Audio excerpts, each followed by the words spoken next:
Sure. So, Danny, you wear two hats. You're an entrepreneur and you're also an investor. What do you think is the right time for a startup to raise capital?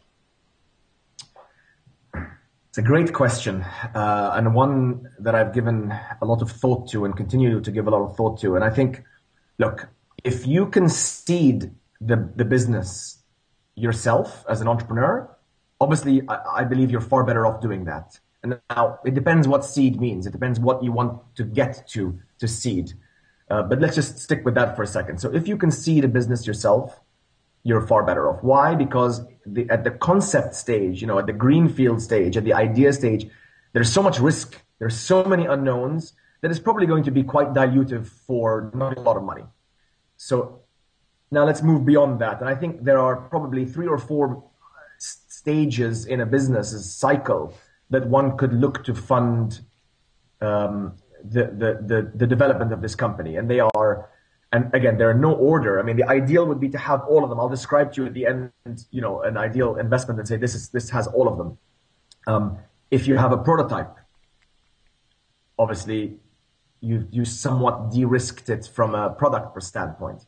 If you have a team, preferably not just the one person, the entrepreneur, preferably at least a second person, you've again somewhat de-risked the investment, or improved the risk-reward profile. If you have a product that is being used by an early adopter community, again, and these can be in cumulative fashion, or you can have one of the 3 or one of the 4.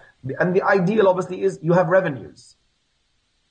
So, the ideal time to raise funds as an entrepreneur, if you need to raise funds, is seed it yourself, build the prototype. But again, it depends on how deep one's pockets are, or how much time and money it costs to do all these things. Right. Build the prototype, find a team member, even if the team member isn't on board full-time with you right now, which would be ideal, but someone who says, I'm in, and that is a committed team member who can create value and join the team, subject to, a seed round or a post-seed round. And then obviously, if you have revenues, we seeded Bait ourselves as founders.